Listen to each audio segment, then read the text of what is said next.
Disney princess daw kung tratuhin itong girlfriend na ito. Pero alam nyo ba, si Leia, nagawa pa raw na lokohin at ipagpalit ang kanyang jowang si Jonathan sa katrabaho raw nilang chick boy. Okay? Ang depensa naman itong si Leia, ito raw kasing si Jonathan, hindi naman daw ma-feel ang pagiging touchy niya o pagiging showy niya doon sa kanya. Pero itong si Jonathan, sinasabi niya naman na nag-e-effort naman daw siya, plus nagbibigay din daw siya ng mga regalo pa nga dito kay Leia. Kaya kausapin na natin 27 years old mula sa Bulacan, si Jonathan. Magandang tanghali sa'yo, Jonathan. Magandang tanghali po. Ang sabi ni Leia, hindi ka raw showy, hindi ka rin daw expressive. Baka naman para kang tuod kapag ka magkasama kayo, pare. Yun na nga po. Kasi before naman kami mag-start na sa relationship namin, way back 1 year and 6 months ago, bago niya ako sagutin, sinabi ko na hindi naman talaga ako showy, hindi ako clingy. Hindi ako makapag-holding hands in public. Hindi ako mabulaklak manalita. Ganang bagay. Tapos, tinanggap naman niya ako. Pero sabi ko naman sa kanya, ang mapapromise ko sa kanya is yung act of service. Saka yung pagiging gift giver. Sorry, gano'n nga ulit kayo katagal na naging mag-on, Jonathan? 1 year and 6 months. 1 year, 6 months. Nakita mo naman yung loyalty ni Leia sa'yo. Nung maayos na maayos pa kayo, okay? Pero hindi ba siya yung tipo ng karelasyon na, uy, Jonathan, ayoko na ng ganyan ka. Baka naman pwedeng adjust mo konti yung sinasabi mo na kung papaano ka magpakita, mag-express ng pagmamahal mo, baka naman tinutulungan ka niya. Ikaw masyado lang stiff, masyadong rigid at hindi mo talaga ginustong i-adjust yung di ba, kapag ka gusto ng yakap, ayoko, hindi kasi ako yumayakap.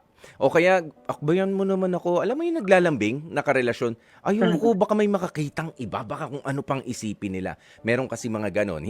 Ganyan ba si Leia? Sinasabi niya naman sa'yo? Yes po, sinasabi naman niya. Talagang totally mali ko na rin naman talaga sa part na hindi ko ma-adjust yung sarili ko. Nagigets ko siya doon. Did you even try na baguhin yung pagtrato mo sa kanya? Since binibigyan ka nga, kumbaga ay inaalalayan ka niya, ganito naman, lambingin mo naman ako. Wala akong pakialam kung in public yan o kapag ka tayong dalawa lang, don't be too stiff. Actually, ginagawa ko lang. I'm not sure kung sinusubukan ko ba, pero for example, siya naman yung humahawak sa akin in public. For example, nakikipag-holding hands siya. Hindi ko naman siya nilalayo. Hinahawakan ko rin naman siya. Parang ganyan lang. Parang sinasagot ko rin naman yung mga kailangan niya sa akin. Ginagantihan. Pero yung ako, yes. Pero yung ako mismo yung hawak sa kanya, makipag-holding hands, yayakap, bigla-bigla, hindi ko rin talaga ginagawa yun. Iyon. At sa tingin mo, nang dahil doon sa mga bagay na yun, yun lang ba talaga ang dahilan para ikaw naman ay iwanan? Sabi mo nga, more than a year kayo na naging mag-on. Yun lang kaya talaga? Basic explanation niya, yun lang daw kasi talagang hinanap niya yung pagkukulang ko sa iba. Kasi pero nga, siguro, nadala na rin siya rin sa lalaki dahil yung lalaki nga mabulaklak manalita. Sweet. Hindi ko rin siya masisi sa ganung part. Oo. Magkatrabaho ba kayo nitong si Leia o hindi naman? Magkatrabaho kami. Nung nakilala ko siya, same kami ng department pero nagkaroon ng konting problema so nandito siya sa ibang department.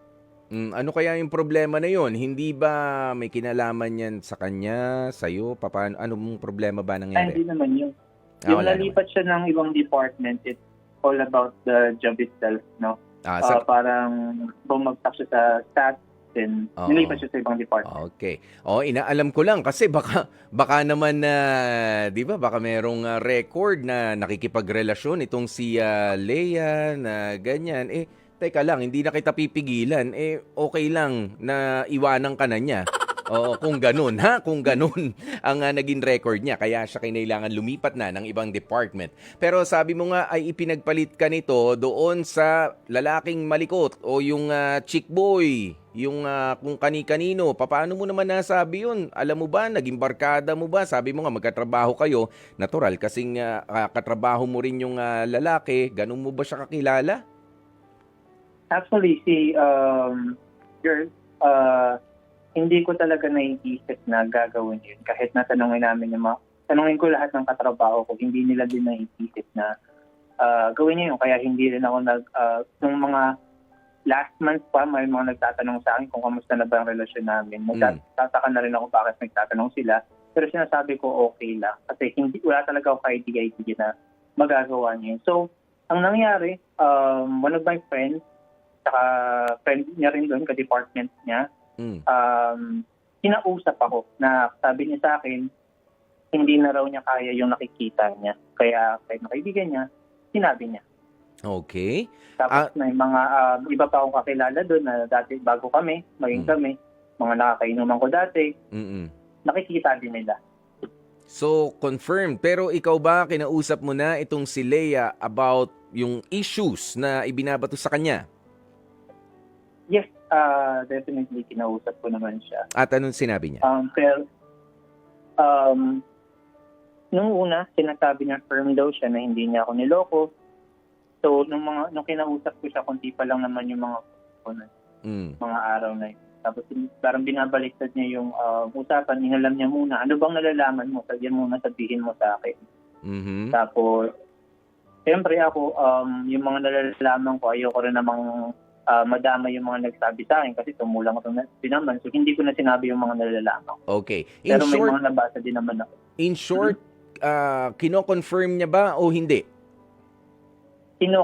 Parang nire-reverse psychology niya, kino-confirm niya yung mga alam ko sa Ang kanya. gusto niya lang sagutin ay yung mga alam mo. So, aralin niya kung ide-deny niya or ko-confirm niya. So, ano nga ang nangyari sa pag-uusap ninyo? Jonathan, medyo nalalabuan ako eh. Kinausap mo siya, kinumpronta mo na nakikipaglandian ka sa ibang lalaki habang tayo at ano yung sagot niya? Sabi niya firm daw siya na hindi niya ako niloloko. Pero ako sarili ko, may mga pruweba na ako. So, ang ginawa ko, sabi ko, maghiwalay na tayo. Actually, a live-in partner na kami kasi. So, ngayon, magkahiwalay na kayo talaga? Literal? Yep. So, after nun, sabi ko, aalis ako dito sa bahay, pero umalis ako isang araw, bumalik ako. Sabi ko sa kanya, na-realize ko na hindi naman ako yung nagloko, bakit ako yung magsasuffer na naghahanap ng matutulog. So, ano nangyayari ngayon? Parehas pa rin kayo umuwi sa parehong bahay? No po. Ang ginawa ko, pinalayas ko siya. Nung una, ayaw niyang umalis. So, binigyan ko siya. First time ko po yun na sinabihan siya ng masasakit na salita. First time ko siyang namura. Kasi never ko po siya talaga binumura at sinasabihin ng masasakit dahil experience nga raw sa ex niya, sinasaktan siya, minumura siya at sinisigawan siya. So, never kong ginawa sa kanya. Yun lang yung araw na ginawa ko. So, ganito, kahit pa nga nasabi mo yun, umamin ba siya doon sa kalokohan kamo na ginagawa niya o hindi? Hindi. Pero, nung araw na yun, hindi pa siya umaamin. At ano ba yung mga araw pa siya. ano ba yung mga pruweba na sinasabi mo? Meron bang pictures, merong videos na talagang hindi lang siya kwento, talaga naglalandian sila, talaga magka-holding hands sila, talagang ano ba ang mga pruweba na meron ka? Lahat ng mga kilala ko, nalalaman niya, may screenshots ako ng messages niya. Like, for example, sabi ni Leia, kung wala lang ako sa sitwasyon ko, masaya lang sana tayo. Sabi niya rin sa guy.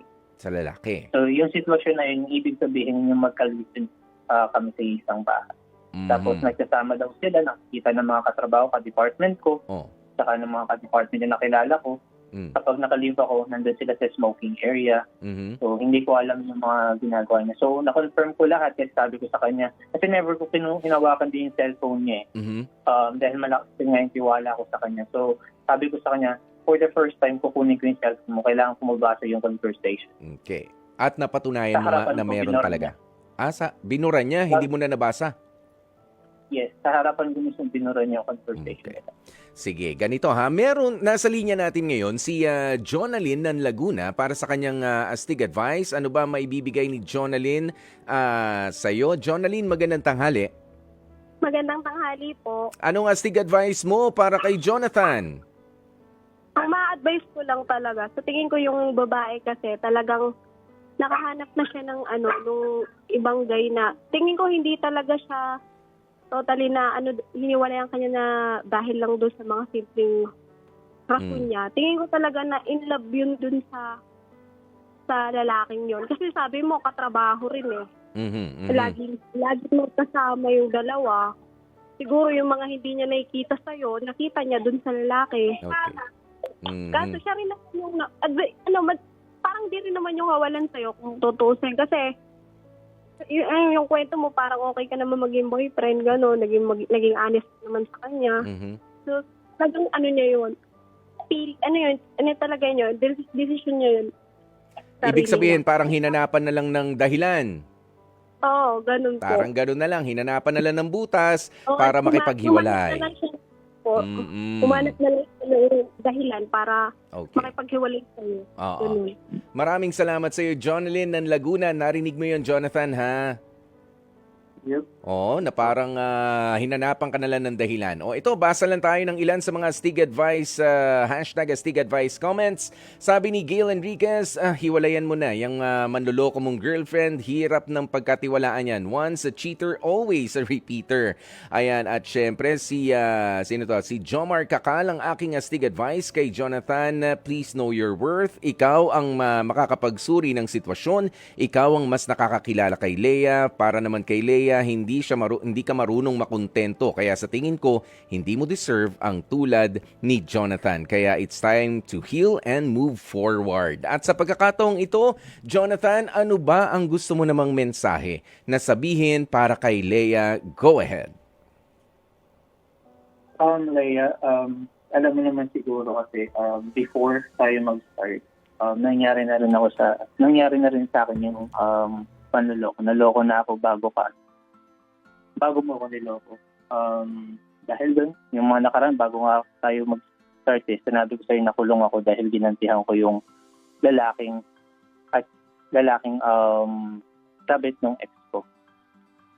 Tapos, akala ko, hindi mo na ako lolokohin. Kasi, hindi ko naman nakikita sa'yo yun ng mga panahon na yun. Inask mo ako na makipag-live-in sa'yo kasi nahihirapan ka na sa bahay mo. Then I took the responsibility out of your parents para at least masuportahan kita. So bilang boyfriend, nakita ko na hindi sapat yung kinikita mo para magsulok ako. So sinamahan kita. Tapos naging masaya naman tayo. Tama ka, may pagkukulang ako. Hindi ako showy. Pero pinangako ko naman na babawihan kay Kuya sa mga service na gagawin ko sa'yo. At mga regalo na ibibigay ko. Which is para sa akin na masakit lang sa akin kasi feeling ko naging ungrateful ka. Mas pinili mong mapunta sa taong mabulaklak manalita na tapos ako nagbigay sa'yo ng napakaraming effort. Mas pinili mo pa siya. Okay, Jonathan. So for now, talagang tapos na. Ayaw na. Yes po. Kasi na-experience ko na kasi yung lokohin din dati. Ayan, pero Jonathan, alam mo, no, narinig ko kanina na sabi mo nakulong ka dahil nga niloko ka dati ng babae. Sana wag na mangyari ulit ito, ha? Wag na mangyari ang the same situation kay Leia nang dahil sa sama ng loob. Please. Okay? Hindi na kailangan magkasakitan pa, maikulungan pa. Ganyan, wag na. Okay? Yes po. Ano ko na naman po, parang sinabi ko rin naman sa boss ko na the only reason kung bakit hindi ko binubugbog yung lalaki is because hindi ko nakikita. Pero after few days, kinalmahan ko na lang rin naman yung sarili ko. Sabi ko sa kanila, kung gusto nila talaga yun, sige, hayaan ko na lang. Hindi na ako magpapa-HR, hindi na ako kikibo sa office. Magpapakasaya na lang ako kung anong meron ako. Okay. Yan, basta cool ka lang ha. O kalma na lang, Jonathan, and I wish you all the best. Ayan.